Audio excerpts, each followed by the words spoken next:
Welcome, intrepid seekers of the unknown. I am pleased you have decided to join me once more here at Grave's End. As always, I am your guide through the shadows, Mr. Rob Graves, the keeper of artifacts that whisper tales lost to time.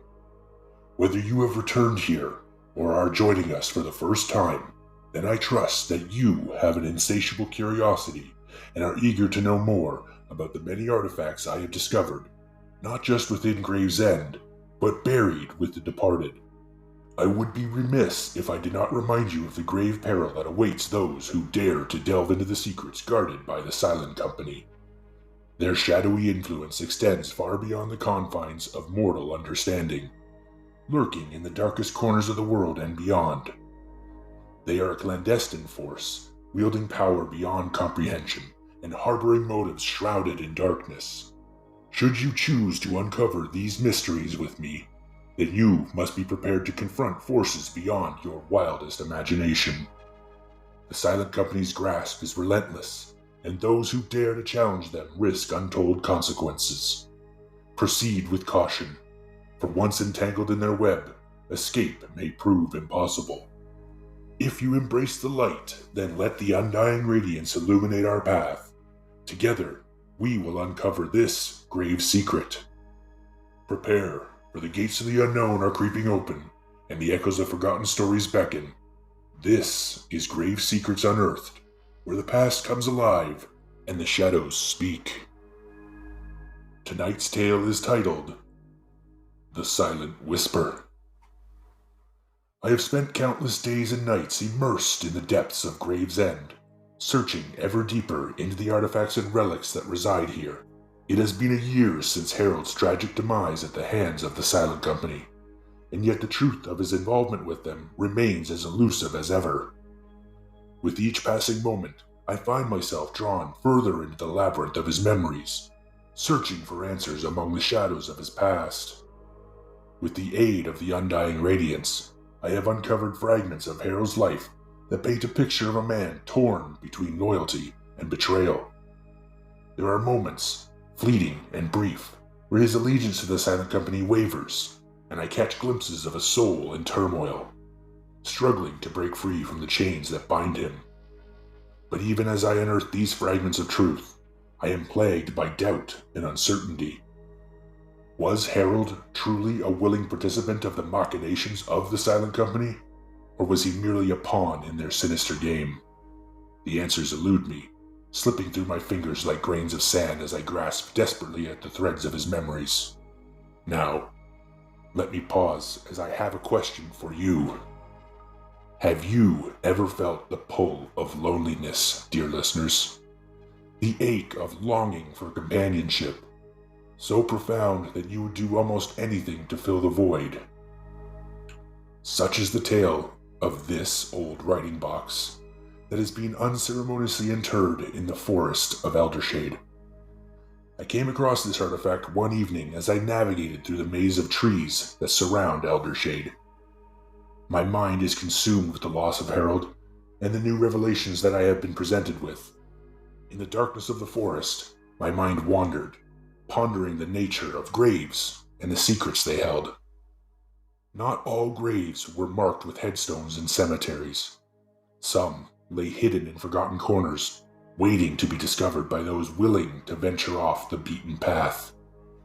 And so, with each step, I felt as though I was embarking on a journey into the unknown, drawn inexorably towards the whisper that echoed through the trees. A soft, almost imperceptible voice calling out to me from the shadows. Intrigued, I began following the sound. Hour after hour, I pursued the elusive whisper, my determination unwavering despite the darkness that seemed to press in around me. And then, after what felt like an eternity, I came across a small clearing in the trees, the forest floor covered in a mix of leaves and underbrush. I began to clear an area of leaves with my foot. The whispering grew louder, its ethereal voice beckoning me closer. As I finished clearing the area, I began to dig. The whispers proceeded to get louder and louder before they suddenly stopped. My shovel, Harold, had uncovered the object of my search, the old writing box. It took me a moment to realize the whispers had ceased, and I was listening to the sound of the night forest. The weathered and cracked exterior of the writing box hinted at a history far deeper and more mysterious than its outward appearance suggests. In that moment, dear listeners, I felt a strange sense of kinship with the ancient artifact, as if it too had been longing for companionship in its solitary existence. Retrieving the box from its grave, I noticed the skeletal hand half buried in the dirt where the box had laid. The writing box sort of hummed in my hands, almost as if it were grateful for being discovered. I tucked it under my arm and pocketed the skeletal hand, and brought them down here to Gravesend. Carefully unlocking it, I looked over its contents, finding a quill, inkwell, parchment papers, crimson sealing wax, and the sealing stamp with an intricate symbol carved into it. But the most curious of all was a sealed letter addressed to me. In my years spent among these artifacts, I have encountered many cursed relics, but never one that seemed to speak directly to me. Despite any fleeting sense of loneliness I may have felt, I knew better than to entertain the temptation of opening that letter. And so, I find myself teetering on the precipice of revelation, my mind awash with conflicting emotions and unanswered questions. As I continue to unravel the tangled web of Harold's past, I am reminded of the fragile nature of truth and the ever-present danger that lurks in the shadows. The Undying Radiance is eager to impart the memories of the last soul who used this writing box. So let us begin this tale. Arthur Bennett was a man in his early 40s, with a lean build and a slightly hunched posture, as if the weight of the world bore down on his shoulders. His once dark hair was now streaked with gray, and behind square spectacles, his tired eyes held a glimmer of hopelessness. He had a neat beard that failed to conceal the sadness etched into his features, and his hands, once skilled and dexterous, now trembled slightly with age and weariness.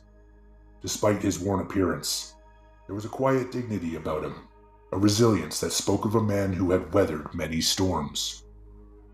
Arthur was a baker in the village. Although he had never aspired to be a baker, his family's bakery had long been a staple and important part of his heritage. As a young man, he had harbored dreams of becoming a writer, his fingers stained with the ink of his imagination as he wove tales of adventure and intrigue. Writing had been his passion, a means of escaping the confines of reality and exploring the boundless realms of the mind. But when his father fell ill, being unable to work the bakery, and with Arthur being an only child, he was forced to set aside his dreams and take up the family business. Arthur found himself constantly struggling to meet the demands of the bakery, a business that he could never seem to master as his father had. Despite his mother's patient attempts to teach him, Arthur's heart wasn't truly invested in the trade. While he mechanically kneaded dough and monitored the ovens, his mind often wandered to a past where his aspirations soared beyond the confines of baking, where words and imagination held sway over his world. He recalled the days spent with his beloved. She was a master of the arts and had a gift for painting. She was always able to paint exactly what Arthur was thinking. They had shared dreams of a future together, of sharing their stories and vision with the world and leaving their mark on history. But then, without warning, she vanished from his life, leaving Arthur to wonder what had become of her. Though many years had passed since her disappearance, the memory of his lost love still haunted him, a presence that lingered in the corners of his mind. Arthur wondered where she had gone, and if she had found the happiness she so deserved. Yet, no matter how hard he searched, there was no trace of her to be found, only the echoes of their story left untold. The only remembrance he had of her was a painting of an oak tree. He looked for her every day for a year. As more time went on, Arthur considered two facts. Something awful had happened to her, or she just didn't love him as much as he thought. To make matters worse, Arthur's father eventually succumbed to his illness, and his mother died shortly after, leaving him more alone than he'd ever felt before. Years passed, and the only companionship Arthur felt was with his customers, the few that continued to come in at least. Each day, he would greet them with a warm smile and a kind word, taking solace in their brief interactions. But beneath the facade of contentment, a deep loneliness gnawed at his heart, a longing for the connection he had once shared with another. But despite the passage of time, and without his love, Arthur remained steadfast in his devotion to the craft of storytelling. In the quiet moments between baking batches of bread and pastries, he would take out his weathered journal and let his imagination run wild. In those moments, he felt a flicker of the passion that had once burned so brightly within him, a glimmer of hope that perhaps one day his words would find their way into the world. Until then, he would continue to bake bread, finding solace in the simple joys of life and the whispered echoes of a love lost to time. Arthur sat slouched behind the bakery counter, a pencil gripped tightly in one hand and a stack of papers in the other.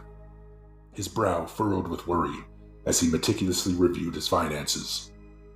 Since his parents passed away, the quality of the baked goods had noticeably declined, and despite Arthur's best efforts, he couldn't replicate his father's recipes perfectly. Day by day, the number of customers dwindled, even those who had remained loyal after his father's death. With a heavy sigh, Arthur set down his pencil and rubbed his tired eyes beneath his glasses.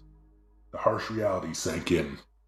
He didn't have enough money to keep the bakery afloat for another 2 months. Desperation gnawed at him. Something had to change, and soon. Suddenly, the doorbell above his shop rang, indicating a customer. It was Mrs. Henderson and her young child. They began perusing the shelves. Hoping to engage in pleasant conversation, Arthur greeted them warmly, asking how their day was going. However, Mrs. Henderson barely spared him a glance, her attention focused solely on selecting pastries for her child. Ignoring Arthur's attempts at conversation, she continued to browse in silence, her dismissive attitude casting a shadow over their interaction. Undeterred, Arthur persisted, offering recommendations and asking about their favorite treats, but Mrs. Henderson remained unresponsive, her indifference cutting deeper with each passing moment.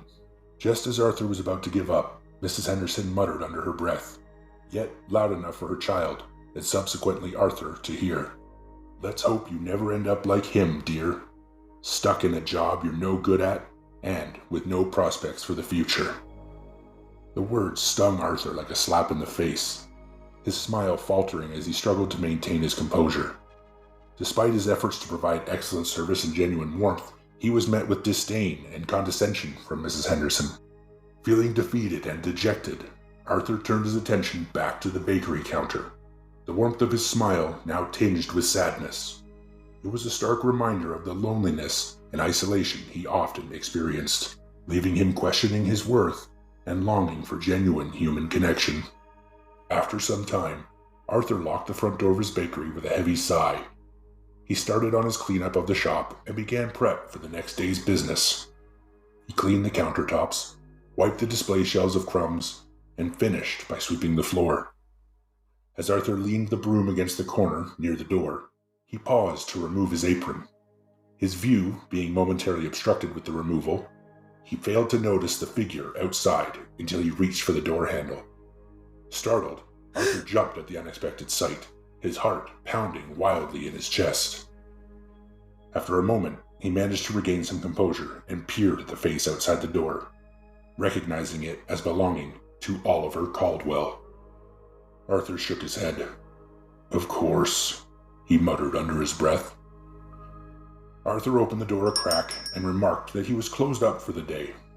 Oliver stuck his foot in the crack of the door and was able to easily overpower Arthur, pushing his way through. Arthur stumbled backwards from the door and caught his glasses from falling down his nose. Arthur looked up at Oliver, a sense of apprehension settling in. Oliver was in his late 30s and cut a commanding figure. He was quite tall with a robust build.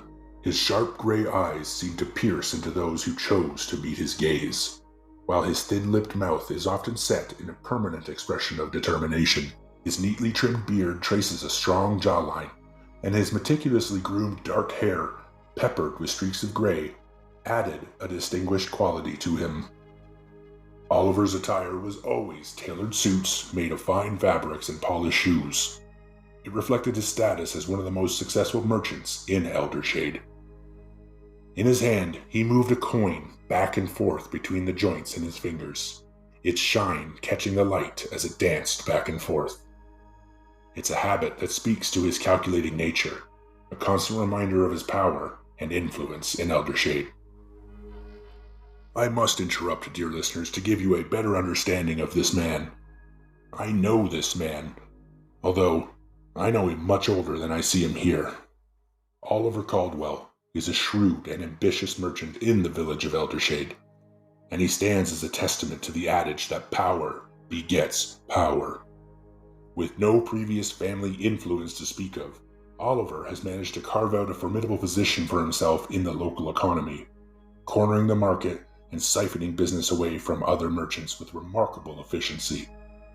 In a relatively short span of time, Oliver has orchestrated a series of strategic acquisitions, buying out competing businesses and installing members of his own family to oversee their operations.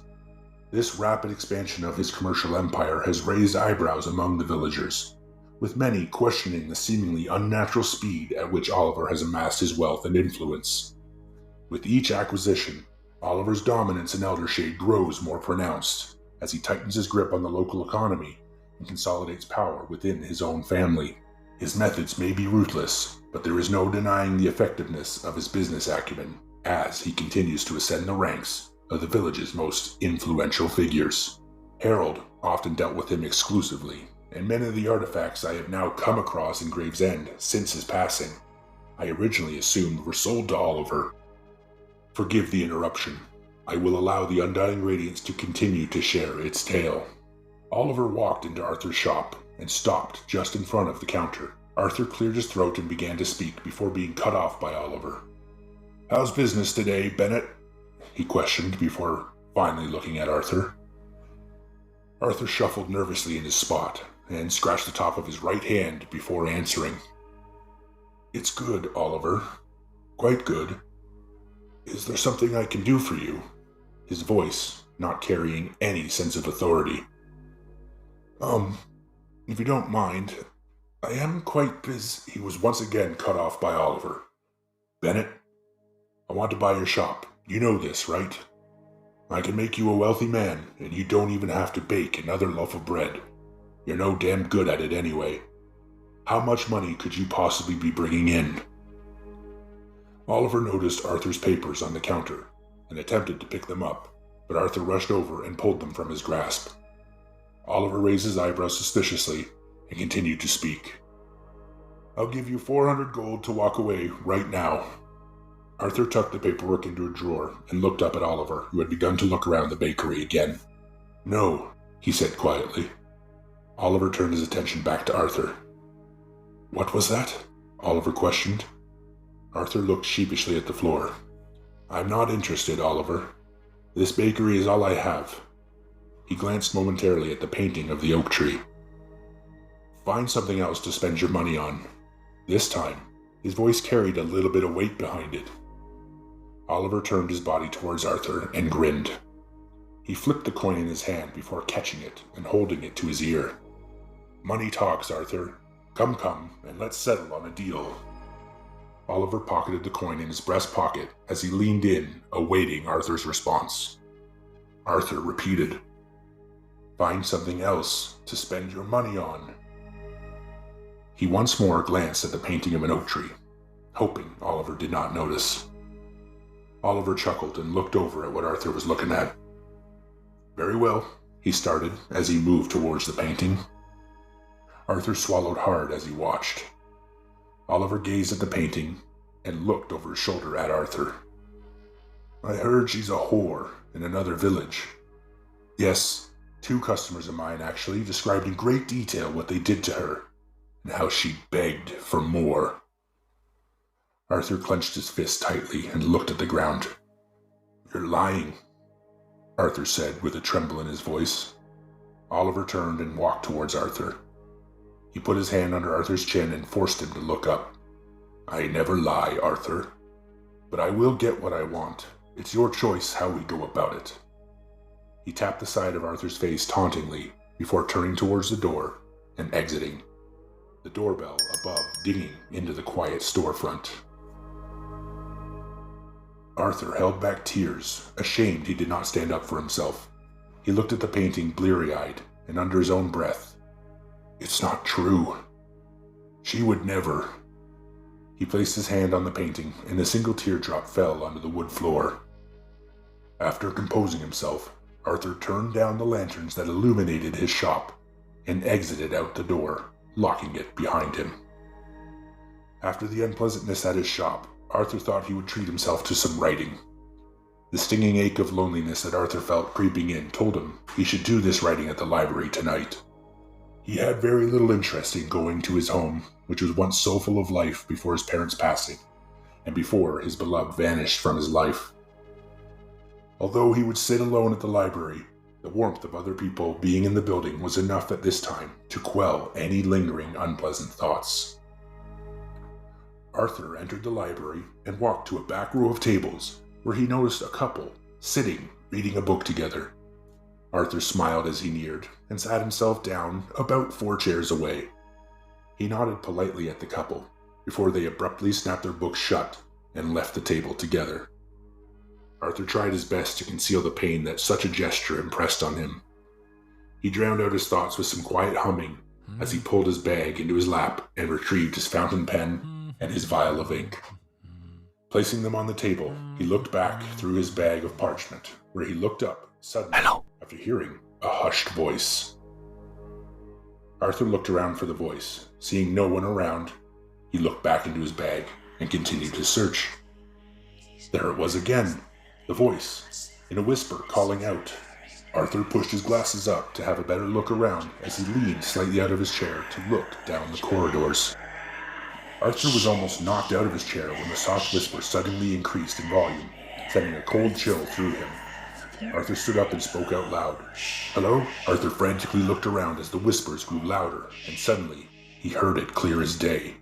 Over here, the voice whispered. Come find me. Sweat beaded on Arthur's brow as he tried to slow his pulse. Surely he didn't actually just hear that. This way, the voice whispered again. Arthur realized that the whispering seemed to get louder when he was looking in a particular direction, and he moved his head from left to right to test his theory. With a deep breath, Arthur felt compelled to follow the whisper. Without thinking, his feet began to carry him from the comfort of his table down a dark corridor in the library, the whispers escalating in tone the more he ventured. The more Arthur searched, the more frantic the whispers seemed to get, as if he was getting closer and closer. Arthur looked around and did not recognize the portion of the library he was in. It was much darker down the corridors, and the darkness almost seemed as though it was closing in on him. The whispers persisted. Arthur grappled with himself to turn back and return to his seat, but every time he turned around, he grew more and more disoriented, unable to remember where he came in from. He started walking quicker and quicker just as the whisper shouted, Down here! Arthur fell to his knees, putting his hands over his ears. The whispers now reached a pitch as Arthur struggled to block out the noise. That's when he noticed it. Underneath one of the shelves, Arthur caught a glimpse of something. He removed his hands from his ears, the whisper's tone calming. He reached out and pulled a wooden box from under the shelves. As he brought it up to him, the whispers stopped. Breathing a sigh of relief, Arthur blew off dust and took in its design. It was a light brown box with a keyhole in the center. There was a diamond pattern that wrapped around near the edges of it. Arthur attempted to open the box, but it was locked shut. He looked it over, searching for a key, or a compartment where a key may be held. He gave the box a light shake. There was no rattle noise indicating any contents inside. Arthur gave his item another uneasy glance and considered putting it back where he found it. But something compelled him not to, and he tucked it under his arm and made his way back to his table. As Arthur neared, he noticed something on the table that wasn't there before he left. He reached the table and picked up a small key that was placed among his fountain pen and inkwell. He looked around the library curiously for who may have left it there. Seeing no one who could have left it, he picked the key up and unlocked the box with a soft click. As Arthur cautiously lifts the lid, he quickly realizes what it is he has. Arthur remarks out loud in a hushed tone, "It's a writing box." A well-designed one, and he is greeted by a sight that both intrigues and unsettles him. Inside the box reveals a meticulously organized array of writing materials, each item seemingly imbued with a sense of antiquity and mystery.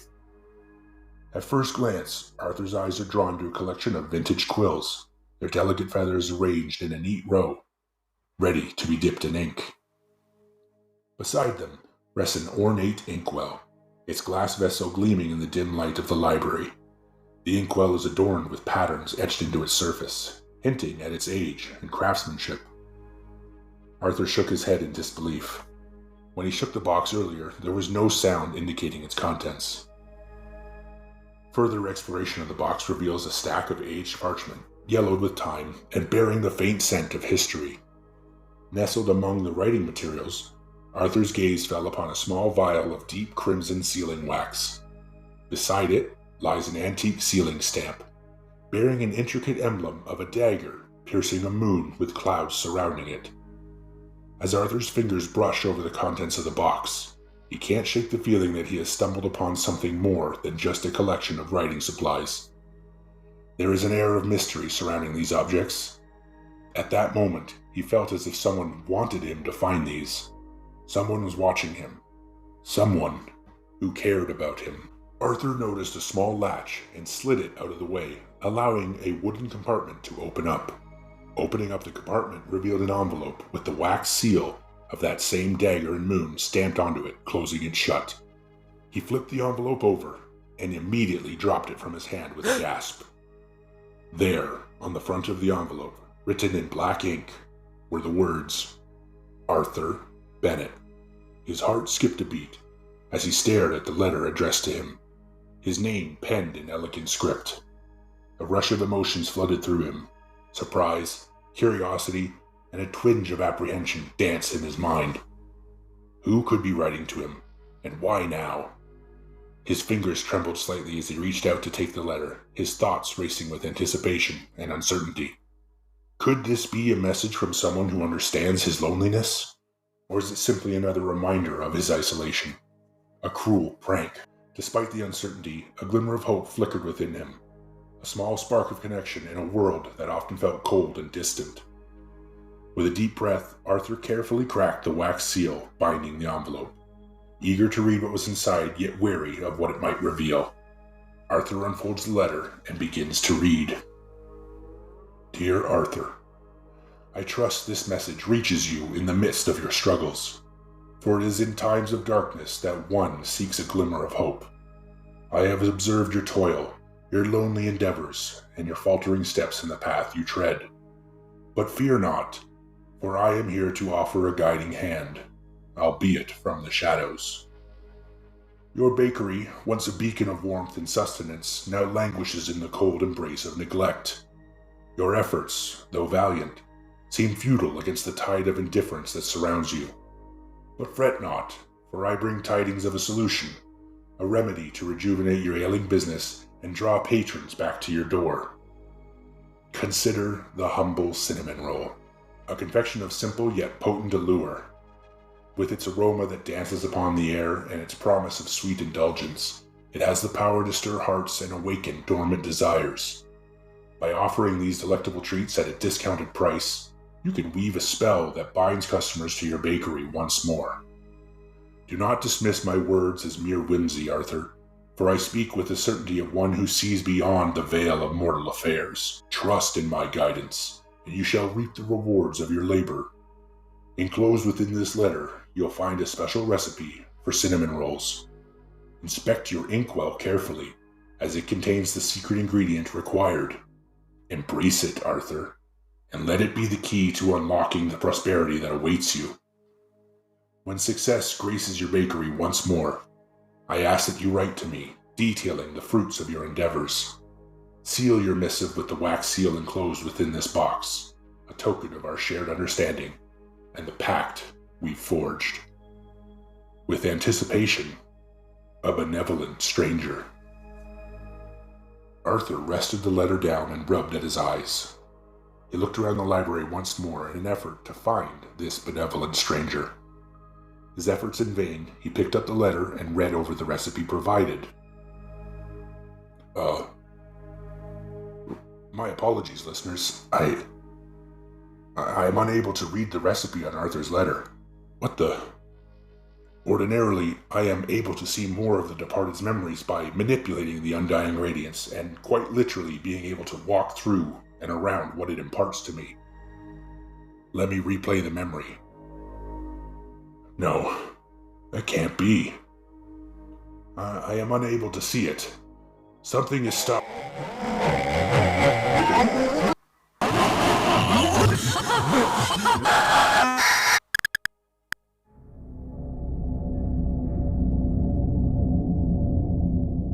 Listen not to the whispers of those who meddle with the unknown. His words may cloud your judgment and steer you from the truth.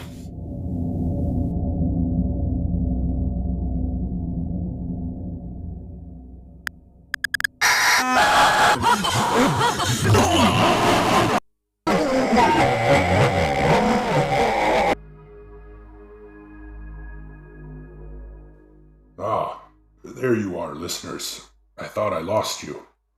I don't know what happened. Somehow this part of Arthur's memory is blocked from my viewing. I will continue with the story and endeavor at a later time to understand this strange occurrence. Arthur finished baking more than 6 dozen cinnamon rolls. The scent of cinnamon and bread wafted through his bakery, making his mouth salivate. He opened the windows to allow the sweet aroma to spread through the village. Sure enough, within the hour, the village began to trickle through the door. Arthur informed every patron about the special on his cinnamon rolls. Arthur saw people he hadn't seen in months.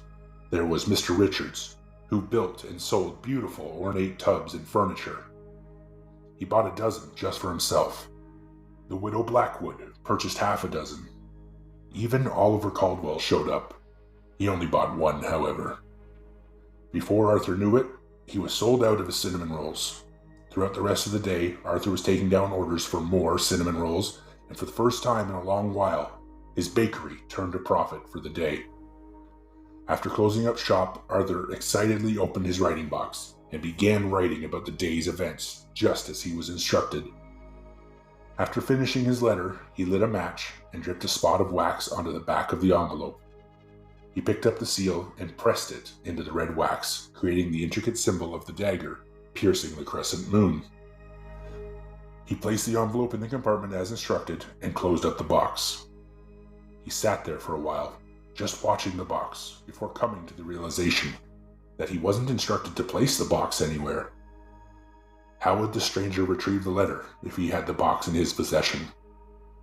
Arthur paced the bakery, pondering on the prospect of putting it outside the door. Maybe whoever gave him this box would actually be revealing themselves tonight.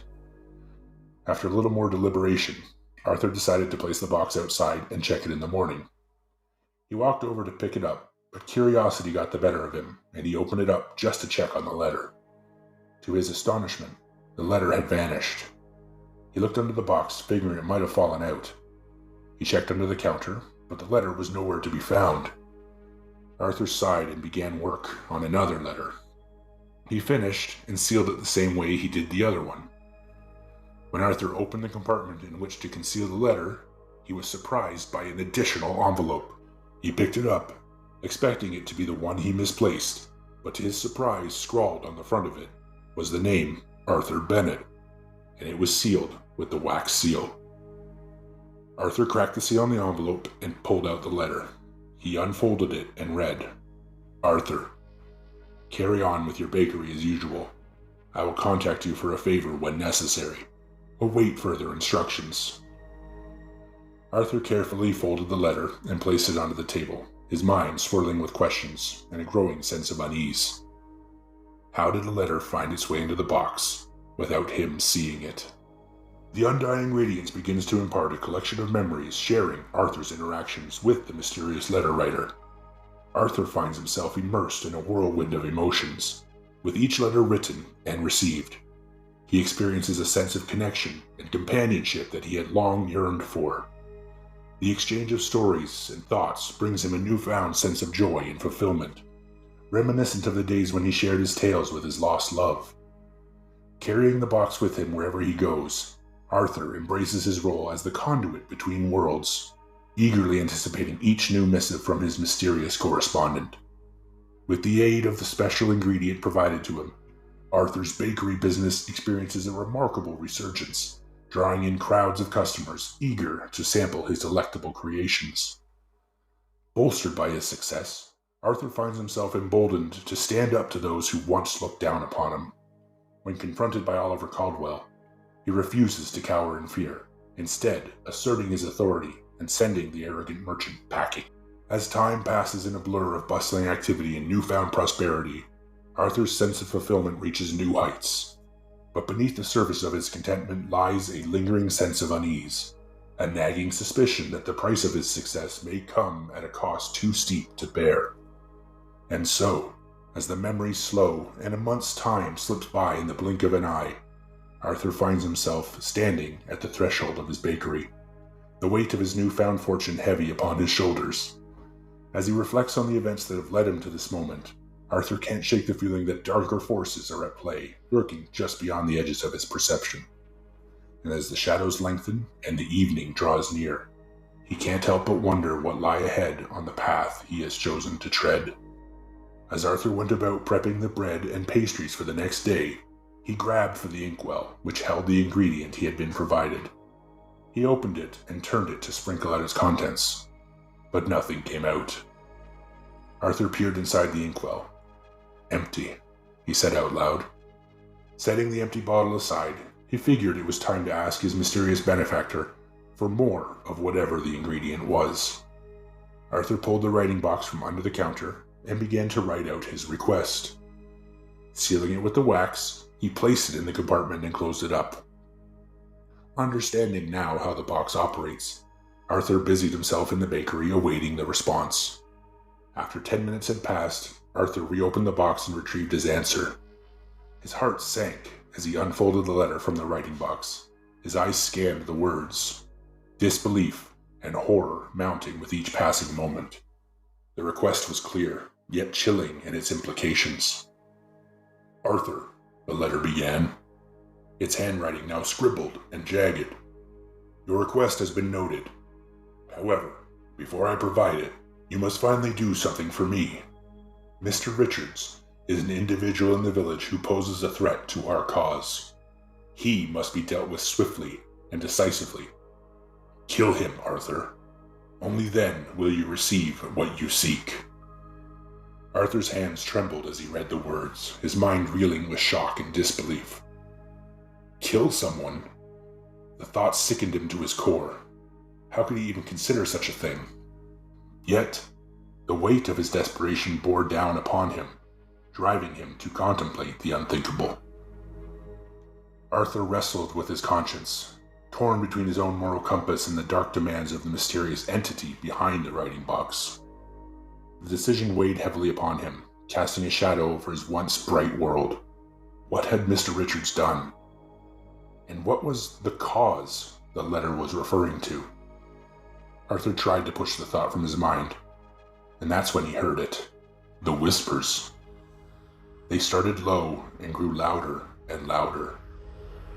Arthur stared straight ahead and rose from his chair, as if overtaken by something or someone.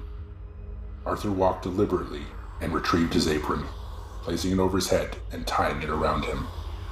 The whispers grew louder. He reached into a drawer and pulled a rolling pin from it. Arthur exited his shop and walked down the village path to the tavern where Mr. Richards would surely be indulging himself. Arthur's steps echoed down the dirt trail as he got closer to the tavern.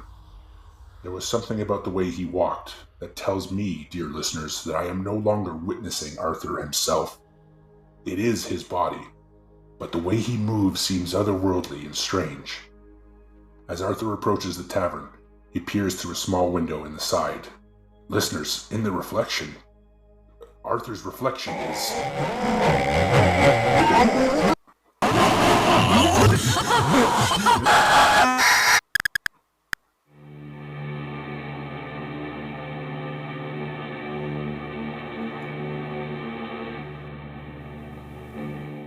We see you.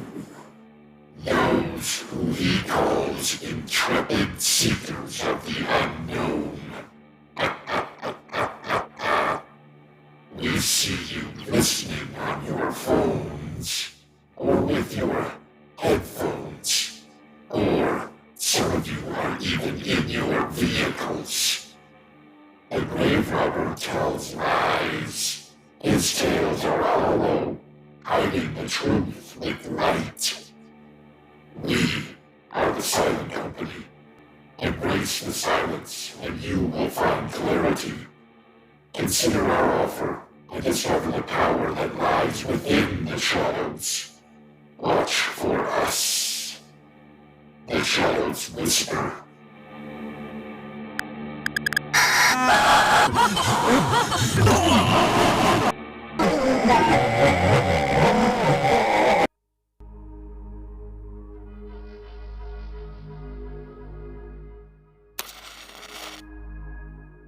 Seekers, what is going on with this cursed memory?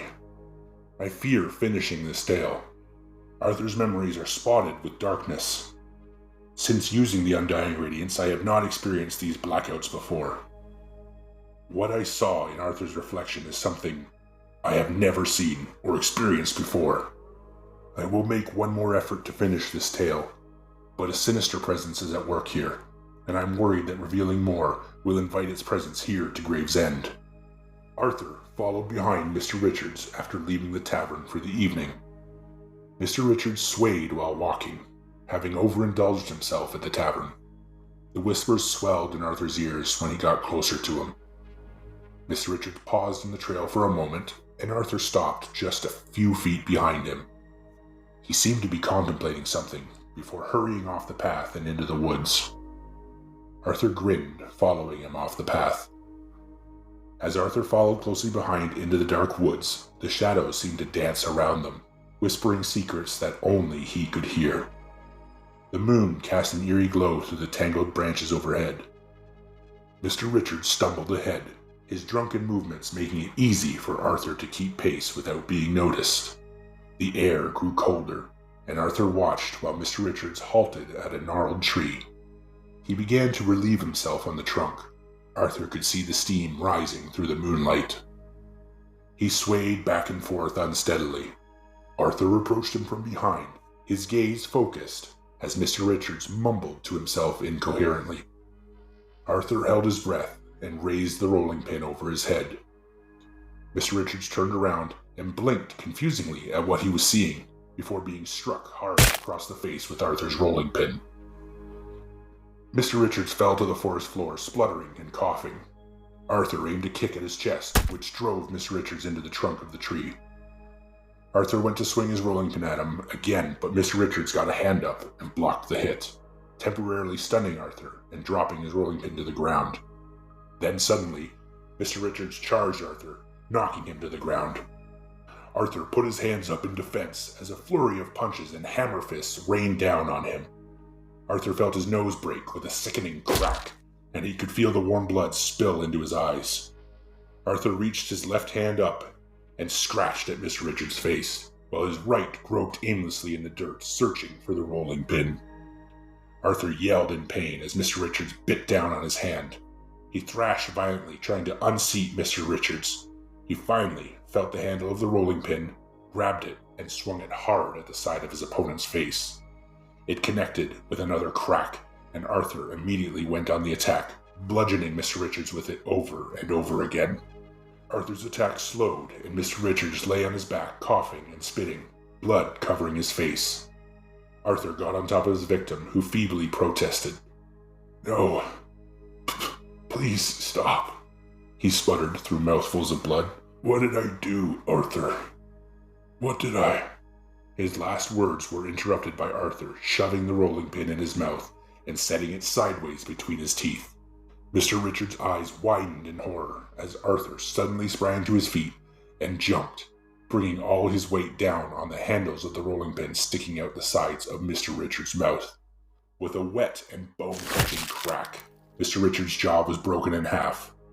Arthur continued to stomp until Mr. Richards' face was nothing more than broken teeth, blood, dirt, and a rolling pin. Arthur stood hunched over, his body not moving as if controlled by him.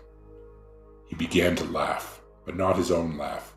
It sounded strange and guttural when suddenly, out of nowhere, Arthur was knocked on the back of his head.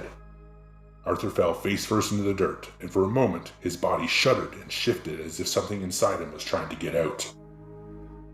Arthur rolled to his back as a figure emerged in the moonlight, obscured by a cloak. They placed a heavy-footed boot on Arthur's chest and brought an object down on the bridge of Arthur's nose, shattering his glasses and causing more damage to his already broken nose. Blood spraying into his eyes, Arthur squirmed beneath the heavy foot and screamed, trying to get free. The object with which he was struck was the writing box. The figure pressed their foot down, causing Arthur to let out another wail. The figure held the box in one hand and the inkwell in the other and began to chant, "Ego, necto, tua, atramentum, vox, corporis, animus." Arthur lets out a guttural wail, and his skin begins to bubble and liquefy as it tries to pull away from his form. I was right, dear listeners. This is not Arthur. Something has attached itself to him. The cloaked figure again chants, "Ego, necto, tua, atramentum, vox, corporis, animus." This time, some of Arthur's skin liquefied and turned black as if it were ink. The ink began to float towards the inkwell that was held out by the figure. Whatever was attached to Arthur appeared to have come from the inkwell he was using to bake with. Perhaps this wasn't a secret ingredient at all, and the more Arthur used it, the more it attached itself to him. The figure chanted louder, "Ego, necto, tua, atramentum," and with a scream of pain, the black liquid began pouring from Arthur's mouth, nose, and eyes. It floated back into the inkwell as the chanting climaxed. "Ego, necto, tua, atramentum." The last of the ink found its way into the jar, and the figure put the lid over the top of it, sealing it tightly. The figure quickly removed their foot from Arthur and felt for a pulse. The figure spoke. "We have about 3 minutes before his brain activity ceases, so I'll make this quick. You, who is peering into the memories of the departed, the entity that you just witnessed must never again be released. Listen for the whispers, and you will find it. Keep it hidden and resist its temptation. No doubt you have seen how it preys on others. Never open the letter, and never give it to the Silent Company." The figure then removed their hood, revealing dark matted hair and a thick, bushy beard. Harold. It was unmistakably Harold. "If you're seeing this, then you are in possession of the Undying Radiance, and I must have great trust in you." Harold looked around as if he had heard something close by. He continued, "I'll bury these poor souls in the graveyard as I was instructed to do. As for the box, well, you already know where it is if you're seeing this." Harold stood up and picked up his shovel. He aimed it over Arthur's right hand and brought it down with such force as to sever the hand from Arthur's wrist.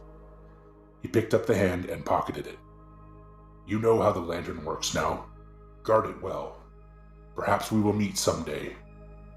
And with that, the Undying Radiance flickers its familiar orange.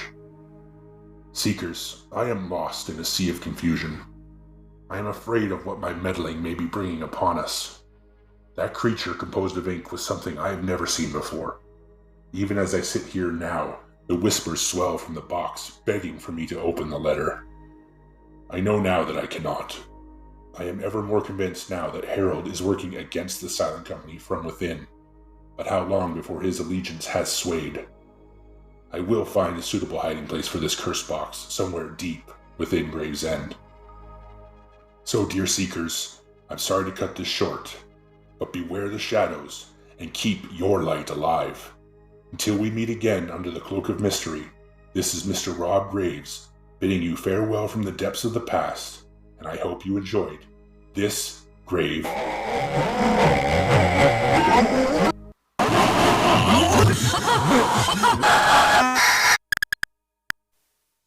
Listen, you hurts of Russian.